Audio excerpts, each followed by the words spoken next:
The moment Chad signed that paper, he handed me the keys to his own destruction. I'm sitting here now, looking out from the CEO office that used to be his, thinking about how one signature can change everything. But let me back up and tell you how we got here, because this story isn't about luck. It's about what happens when preparation meets stupidity. My name's Greg Patterson. I'm 47, been working at Darrell Systems for almost 2 decades now. Started as an operations manager when we had 12 people and dreams bigger than our budget. Worked my way up to COO while we grew into a 400-person tech company with clients across 3 states and contracts worth more than most people's mortgages. The day everything started going sideways, Chad Dunning walked into our quarterly review carrying a PowerPoint with the title Disrupting Our Disruption Strategy. I swear this kid had never met a buzzword he didn't like. Hair perfectly styled with enough gel to weatherproof a deck, tie loosened just enough to look innovative, strutting in like he'd invented the internet. His father Tobias had built this company from nothing, and now Chad thought he could run it because his last name was on the building. The kid had confidence, I'll give him that. Unfortunately, he also had the business sense of a goldfish. "We're restructuring our operational hierarchy," Chad announced to the room, voice carrying that fake enthusiasm they teach you in MBA school. Greg's moving to a more specialized role. Basement Operations Liaison. We need someone with his experience to really get hands-on with our foundational systems. Basement Operations Liaison. That's corporate speak for get lost, old man. Nobody in that conference room moved. You could have heard a pin drop in the next building. The board members just stared. Someone started reaching for a pen, then thought better of it.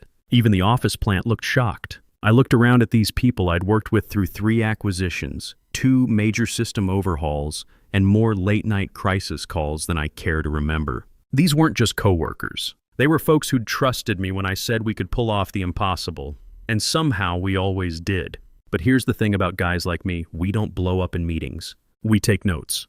"Sounds good, Chad," I said, keeping my voice level. "When do you need me to transition?" He actually relaxed when I didn't fight him. Poor kid had no idea what was coming. Now, let me tell you about something that happened 2 months before Chad decided to play CEO. I was in the break room waiting for our coffee machine to produce something that resembled actual coffee when I heard voices in the hallway. Chad wasn't exactly known for keeping his voice down. "The old guard's gotta go," he was saying to someone. Patterson especially. "Guy's been here forever, thinks he knows everything. Once I move him out, I'll control the whole operational budget. Dad already gave me the green light. Just need to restructure his position, and the equity shift happens automatically." Laughter from whoever he was talking to. Probably one of the junior analysts who thought sucking up to the boss's son was a career strategy. Now, most people would get angry hearing something like that. Me? I left my coffee on the counter and went straight to my office. Time to dust off some old files. See, when you've been in this business as long as I have, you learn a few things. Always read the fine print. Always keep backups. And always have an insurance policy. 2 years ago, during a cash flow situation that had everyone sweating, I helped restructure our investment agreement with Crosswell Ventures. Everyone was too busy worrying about making payroll to pay attention to the legal language. But I paid attention. I wrote half of it, working with our legal counsel, a sharp guy named Tom who'd been practicing corporate law since before email existed. I tucked a little clause into Section 12C of our investor agreement. Nothing flashy, just a few lines buried in the middle of 40 pages of legal text. In the event that any listed key personnel is materially reassigned, terminated, or otherwise stripped of executive authority without a supermajority board vote, operational control reverts to Crosswell Ventures for an interim period not less than 18 months.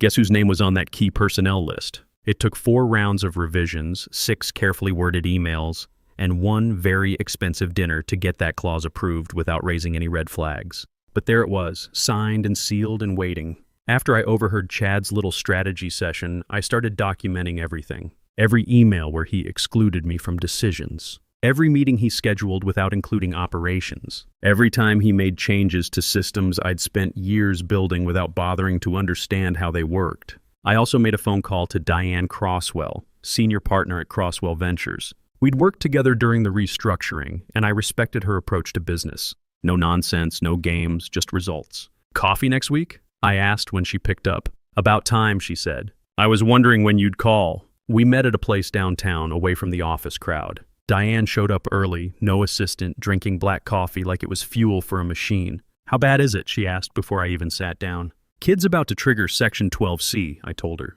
She nodded slowly. My legal team's been watching. We're ready to move when you give the word. Just wanted to make sure we're on the same page. Greg, she said, leaning forward. I didn't invest $800 million in this company to watch some trust fund kid run it into the ground. When he makes his move, you call me. That was all I needed to hear. Over the next few weeks, Chad got bolder. Started making unilateral decisions about vendor contracts. Canceled the employee development program I'd built over 5 years because it didn't align with our agile methodology. Began talking about pivoting to blockchain solutions, even though he couldn't explain what blockchain actually did. The guy was systematically dismantling everything that made the company work and calling it innovation.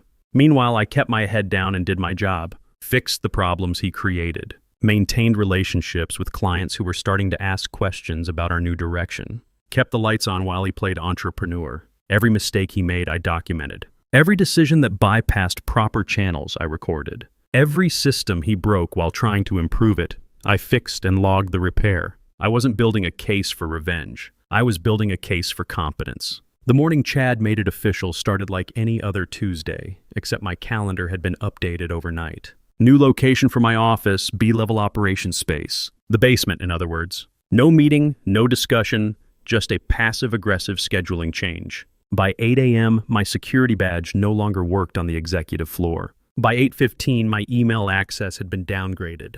By 8:30, some nervous intern was at my door with a clipboard and a printed map, like I might get lost finding my way around the building I'd helped design. "Mr. Patterson," the kid stammered, "Chad asked me to show you to your new workspace." I smiled at her. "That's okay, Bailey. I know where the basement is." She practically ran back to the elevator. The basement was exactly what you'd expect from a space that hadn't been updated since the Clinton administration. Old printers that hadn't worked since Y2K. File cabinets with labels like Contracts 2015 and backup drives, format unknown. Fluorescent lights that hummed like dying insects. My new office was a folding table next to the water heater. One chair, no windows, and the smell of industrial cleaning supplies mixed with 20 years of forgotten dreams. But you know what? I'd worked in worse places. I set up my laptop, connected to the Wi-Fi using my phone as a hotspot since my network privileges had been downgraded, and got to work. Not on revenge, on documentation. I spent the morning cleaning up the mess Chad had already started making. 3 vendor contracts sitting in limbo because he'd demanded better terms without understanding what the original terms actually were. A client escalation about system downtime that happened because Chad had authorized a server migration during peak hours. The kind of stuff that keeps companies running, which apparently wasn't glamorous enough for his attention. Every email I sent got saved to my personal cloud storage. Every fix I made got documented with timestamps. Every problem I solved that Chad had created went into a file I labeled Operational Continuity Issues. Around 11, my laptop chimed with an official notification. Executive Access Update, Greg Patterson reassigned to Support Staff Level 3, effective immediately. There it was, black and white, with Chad's electronic signature at the bottom. Material reassignment of a key executive without board approval. The exact trigger language for Section 12C. I forwarded that email to Diane with no comment. Just the receipt. Her response came back in 30 seconds. Received. Stand by. While I was sitting in my basement office next to a water heater that sounded like it was planning to explode, Chad was upstairs telling anyone who'd listen about his leadership transition strategy. Word travels fast in the company this size, especially bad news. My phone started buzzing. Text messages from people I'd worked with for years. Is this for real? What the hell is Chad thinking? Do you need anything? I appreciated the support, but I just told everyone to keep their heads down and do their jobs. No point getting them involved in what was coming. What Chad didn't realize was that while he was celebrating his big power move, he'd just activated something that had been sitting dormant for 2 years. Like stepping on a landmine that takes a few seconds to go off. I used the rest of that day to tie up loose ends. Approved invoices that were waiting in my queue. Signed off on equipment purchases that our development team needed. Made sure the quarterly security audit was scheduled properly. The boring stuff that keeps a tech company from falling apart. Every action I took, I copied Diane's assistant. Not because I was trying to undermine Chad, but because operational control was about to shift, and Crosswell Ventures needed to understand what they were inheriting. That evening, I drove home to my place in the suburbs and had dinner with my wife, Sarah. She could tell something was up. Bad day? She asked over takeout Chinese. Interesting day, I said. Chad made his move. Sarah had been hearing about Chad's incompetence for months. She knew this was coming. What are you going to do? Nothing, I said. I'm going to let the contracts do the talking. She nodded. After 23 years of marriage, she understood how I operated. Plan, prepare, and let the other guy make the mistakes. The next morning brought the emergency board meeting that would change everything. The main conference room was buzzing by 9:30, even though the meeting wasn't until 10. Board members huddled in small groups, checking their phones and trying to figure out what was happening. Chad showed up 15 minutes late, carrying his usual protein shake and wearing a smile that said he owned the world. He took his seat at the head of the table like he'd been doing it for years instead of weeks. All right, everyone, he said, clapping his hands together. Time to make the restructuring official. HR has all the paperwork ready. The HR director stepped forward with a thick folder. Chad took it and flipped through the pages like he was ordering lunch. Just need to formalize Greg's new position, he continued, pulling out an expensive pen. This makes the operational transition complete. He signed with a flourish. First page, second page, each signature sealing his fate a little more. I waited until he was done, until HR had collected the papers and stepped back. Then I stood up. Thank you, Chad, I said. He looked surprised.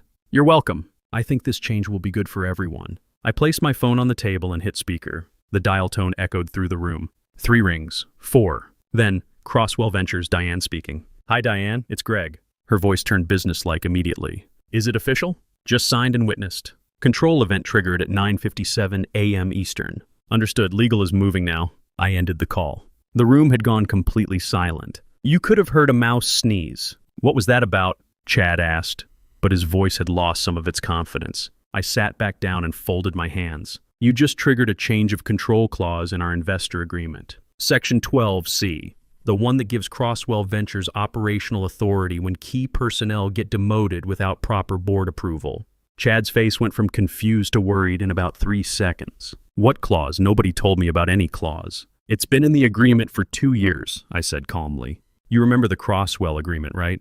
The one that funded our expansion. The board members started frantically pulling up documents on their tablets. Someone dropped their coffee cup. The general counsel looked like he was having flashbacks to law school. But nobody objected to the restructuring, Chad said, looking around for support. That means consent, right? Silence isn't consent, I replied. It's just silence. And what you just documented with your signature is an unauthorized executive change. That's when the conference phone rang. Incoming call from Tobias Dunning, Chad's father dialing in from his recovery. Perfect timing.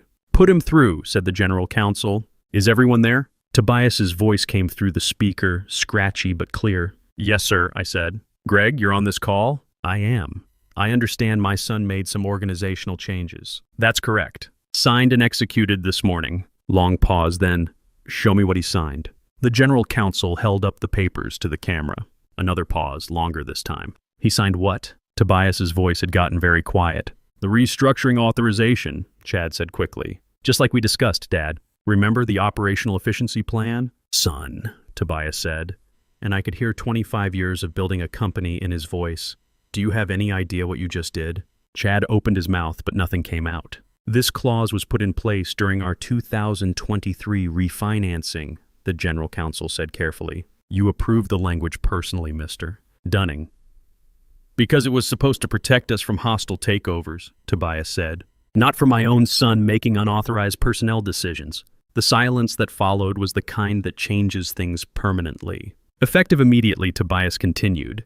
Chad steps back from all executive functions. Crosswell Ventures assumes operational control per the terms of Section 12C. Dad, you can't just, I can and I am, Tobias cut him off. You moved against a key executive without board approval. You triggered a clause you didn't bother to understand. And now you've handed our primary investor control of the company I spent my life building. Chad tried to speak again, but no words came. Greg, Tobias said. Yes, sir, send me that clause. Direct to my personal email. Already there. Good. The line went dead. Nobody moved for 10 full seconds. I stood up, straightened my jacket, and looked at Chad. No anger, no satisfaction, just the quiet understanding that competence had finally won. The meeting's over, I said, and walked out. The real show started the next morning when Diane Crosswell walked through our lobby like she owned the place, which legally speaking she now did. I was already at my desk, still in the basement, but not for much longer, when I got the text from our security guard. Executive visitor incoming. Looks serious. Diane didn't wait to be announced or escorted. She took the elevator straight to the 16th floor, walked into the main conference room, and set up shop. Black suit, leather briefcase, the kind of presence that makes people straighten their ties without being asked. The board had called an emergency session to figure out damage control. How do you explain to your golf buddies that you just lost control of your own company? They were all there by 9 a.m., huddled around coffee and panic. Diane didn't knock. She opened the door and walked in like she had every right to, because the paperwork said she did. Chad was pacing near the windows, probably practicing his speech about how this was all a misunderstanding. He froze when she entered. "Gentlemen," Diane said, setting her briefcase on the conference table. "And Greg." She clicked it open and pulled out a folder. No laptop, no fancy presentation. Just paper, signatures, and the weight of $800 million in investment capital. "This is formal notification that operational control transferred to Crosswell Ventures yesterday at 2:14 p.m. Eastern per Section 12C of our investment agreement." She didn't pause for questions. "And this," she continued, producing a second document, "is notice that Chad Dunning's executive authority is terminated due to unauthorized personnel decisions and violation of fiduciary protocols." She turned and looked directly at Chad. "You're no longer acting CEO. You don't access executive systems, authorize expenditures, or represent this company in any capacity." Chad's mouth moved, but no sound came out. Diane wasn't finished. "We've also reviewed your internal communications, including the email where you wrote, 'Time to clean house and show these old-timers who's running things now.' That message thread is with our legal team." Stewart from Strategic Planning winced. The general counsel looked like he was calculating retirement dates. Chad finally found his voice. "You went through my company email? Company email discussing unauthorized personnel changes and promising equity redistribution to your college friends?" "Yes, we reviewed it thoroughly." She turned to me. "Greg, we need interim leadership during the stabilization period. I'm appointing you acting CEO with full operational authority under Section 12C subsection E." The room held its breath. Nobody objected. Nobody dared. I nodded once. "I accept." Diane gestured toward the head of the table, the chair Chad had occupied like borrowed furniture. I walked over and sat down. The leather was familiar, comfortable. It remembered me better than it remembered him. Chad didn't move from his spot by the windows, just stood there, arms at his sides, face pale as printer paper. Not fired exactly, just suddenly irrelevant in a room he thought he controlled. I opened the folder Diane had placed in front of me. Top sheet, Executive Authority Transfer, Darrell Systems, Inc. Below that, copies of every email, every authorization, every signature that had led us to this moment. Someone whispered, "How long does this last?" 18 months, Diane replied without looking up from her notes. Minimum stabilization period as specified in the agreement. 18 months to prove the company was worth saving. 18 months to undo whatever damage had already been done. 18 months to show that experience and competence could beat connections and ego. I picked up the pen beside the folder and signed my name on the authorization line. The ink felt permanent. After everyone filed out, I sat alone in that conference room for a few minutes. Not celebrating, not gloating, just thinking about what came next. Getting the job back was one thing. Proving it was worth having was another. Over the next few days, things settled into a new rhythm. Chad quietly cleared out his corner office and left the building. No dramatic exit, no farewell email. Just gone, like a problem that solved itself. Word around the industry was he'd started a consulting firm called Disruption Dynamics. Good luck with that. The real work started immediately. I moved back to my actual office on the executive floor and got to work fixing things. First priority was damage control with our clients. 3 major accounts were asking questions about our leadership transition. 2 vendors had suspended credit terms because of Chad's payment restructuring experiment. Our employee satisfaction scores had dropped 15 points in 2 months. I spent my first week back making phone calls, explaining to clients that the brief period of innovative management approaches was over, reassuring vendors that our payment terms were back to normal, meeting with department heads who'd been cut out of decision-making while Chad played CEO. The response was like watching a plant get water after a drought. Our lead developer, a sharp woman named Lisa, who'd been looking at job postings for weeks, came by my office. "Are we back to normal?" she asked. "Better than normal," I told her. "We're back to functional." She smiled. Good. I was starting to polish my resume. I put her in charge of reviewing all the system changes Chad had authorized. Half of them needed to be rolled back immediately. The other half needed to be studied by people who actually understood how our infrastructure worked. The operations team started talking about long-term projects again. The sales department stopped apologizing to clients for things they didn't understand. The IT group finally got approval for the security upgrades they'd been requesting for months. But the biggest change was in meetings. Instead of Chad's buzzword presentations about synergistic paradigm shifts, we talked about actual problems and realistic solutions. Instead of revolutionary changes every week, we focused on steady improvements that actually worked. 3 weeks in, we landed a contract that had been stalled for months. A mid-size manufacturing company that needed a complete inventory management overhaul. They'd been hesitant to commit because of our organizational uncertainty, but now they felt confident in our stability. The project was worth $2.3 million over 18 months. More importantly, it was the kind of complex, long-term work that proved we could handle serious business. I thought about sending Chad a copy of the contract. Then I decided he probably had enough reminders that competence pays better than chaos. A month after the transition, Diane scheduled her first quarterly review. We met in my office, the real one, not the basement folding table, to go over numbers. Revenue's up 8%, she said, flipping through reports. Client retention back to normal. Employee satisfaction recovering. Still some cleanup to do, I told her. Chad made promises we can't keep and started projects we can't finish. But the foundation's solid. That's why you're here, she said. To remind everyone what solid looks like. She closed the folder and looked at me directly. The board's asking about permanent arrangements. Tobias wants to step back, focus on recovery and family. You interested in making this official? I'd been thinking about that question for weeks. CEO meant more responsibility, more pressure, more time away from the work I actually enjoyed. But it also meant ensuring that what happened with Chad couldn't happen again. Let me finish the cleanup first, I said. Make sure we're really stable. Then we can talk about the future. She nodded. Fair enough. But Greg, you've earned this. Don't let anyone tell you otherwise. After she left, I walked through the office floors, checking in with teams and projects. The energy was different now. People looked up when I passed, asked questions about their work, talked about ideas for improvement.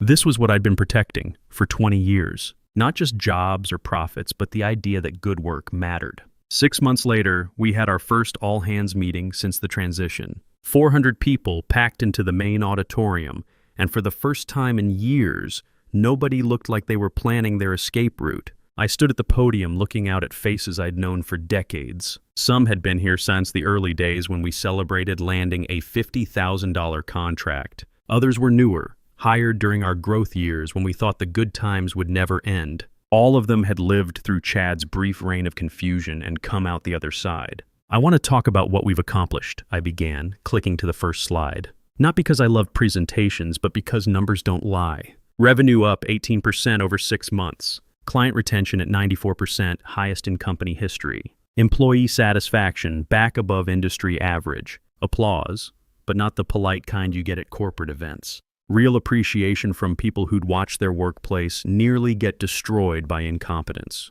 But more than that, I continued. We've remembered what we're good at. Solving problems that matter. Building systems that work. Taking care of clients who trust us with their business. More applause. I saw Lisa from development nodding. Tom from operations giving a thumbs up. These weren't just employees anymore. They were partners in rebuilding something worth having. After the meeting, I walked back to my office thinking about phone calls I needed to make. 3 more client prospects wanted proposals. 2 of our major accounts were asking about expanding their contracts. The kind of problems you want to have. My assistant knocked and stuck her head in. Diane Crosswell's here to see you. Diane walked in carrying 2 cups of coffee and a folder thick enough to use as a weapon. She set 1 cup on my desk and settled into the chair across from me. Quarterly numbers look good, she said, sipping her coffee. Better than good, actually. You've exceeded every metric in the stabilization plan. Team effort, I said. Amazing what happens when people can focus on work instead of wondering if their boss knows what he's doing. She laughed. Speaking of bosses, we need to talk about permanent arrangements. Tobias is officially stepping down as CEO next month. Board's unanimous about offering you the position. I'd been expecting this conversation for weeks, but hearing it out loud still felt significant. CEO meant more than just a title change. It meant taking responsibility for 400 people's livelihoods, for client relationships worth millions, for a company that had taken 25 years to build. What about the 18-month clause? I asked. Fulfilled as of today, she said, sliding the folder across my desk. Company's demonstrably stable, revenues growing, all contractual obligations met. Crosswell's ready to transfer majority control back to the original ownership structure. I opened the folder. Stock transfer documents, board resolutions, employment agreements. Everything needed to make the transition official. There's one condition, Diane continued. New governance structure. Real board oversight, not just rubber stamps. Independent directors with actual authority. No more family appointments without demonstrated competence. What about Chad? Chad retains his minority stake as Tobias's heir, but no operational authority. He can attend shareholder meetings and collect dividends, but he doesn't get to play CEO again. I signed the papers without hesitation. The company needed protection from future Chads, and this structure would provide it. 3 weeks later, we held the official transition ceremony. Nothing fancy, just a board meeting where Tobias formally stepped down and I officially became CEO. He looked healthier than he had in months, probably because he wasn't worrying about his son destroying his life's work anymore. 25 years I spent building this place, he said during his farewell remarks. I'm proud to leave it in hands I trust completely. After the meeting, he pulled me aside for a private conversation. I owe you an apology, he said. I knew Chad wasn't ready, but I thought I could guide him through it. Pride, I suppose. Wanting the family name to continue. You don't owe me anything, I told him. You gave me a chance 20 years ago when nobody else would. That's worth more than any apology. He nodded, then smiled. You know, Chad's actually doing well with his consulting firm. Turns out he's good at talking to clients about change management, just not so good at actually managing change. Maybe that's where he belonged all along, I said. Maybe so. The months that followed were the most satisfying of my career. We landed our biggest contract ever, a 5-year enterprise software development deal worth $12 million. Our employee retention rate hit an all-time high. 3 industry publications recognized us for operational excellence. But the moment that really mattered happened on a Tuesday afternoon in October. I was walking through the development floor when I overheard 2 junior programmers talking. Remember when that Chad guy was running things? One said. What a disaster that was. Yeah, the other replied. Good thing Greg was here to fix it. Guy really knows what he's doing. They didn't know I was listening, which made it better. Recognition from people who'd lived through the chaos and appreciated the stability. That evening, I had dinner with Sarah at our favorite restaurant downtown. She'd been watching me work through the transition for months, probably wondering if the stress was worth it. So how does it feel? She asked over dessert. Being the official boss instead of just the guy who actually ran things? Honestly, about the same, I said. Same problems, same solutions, same people counting on me to get it right. But now you get paid for the responsibility you were already carrying. True. And now I can make sure it doesn't happen again. She raised her wine glass. To competence finally getting its due. We toasted, and I thought about everything that had led to this moment. Chad's arrogance. Section 12C waiting in the files like a loaded trap. Diane's phone call that changed everything. The slow work of rebuilding trust and proving that experience matters. Looking back, people sometimes ask if I planned the whole thing. Did I know Chad would be stupid enough to trigger the clause? Did I manipulate him into making the moves that brought him down? The truth is simpler than conspiracy. I didn't plan Chad's downfall. I just prepared for the possibility that incompetence might try to replace competence. And when it happened, I was ready. That's not revenge. That's just good business sense. You spend 20 years learning how systems work, how people work, how companies succeed or fail. You develop instincts about what's sustainable and what's not. When someone threatens something you've helped build, something that employs hundreds of people and serves clients who depend on you, you protect it. Some people call that playing politics. I call it taking responsibility. Chad thought leadership was about making bold moves and disrupting established patterns. What he never understood was that real leadership is about making the right moves consistently, even when they're not bold, especially when they're not bold. The best revenge isn't dramatic or personal. It's simply being better at the job than the person who tried to take it from you. It's proving that competence matters more than connections, that experience beats enthusiasm, that building something lasting requires patience and skill. Chad handed me the keys to his own destruction the moment he signed those papers. But I didn't destroy him. I just let him destroy himself while I cleaned up the mess. That's the difference between revenge and justice. Justice doesn't need to be cruel. It just needs to be thorough. And sometimes, the most thorough justice is simply doing the job right.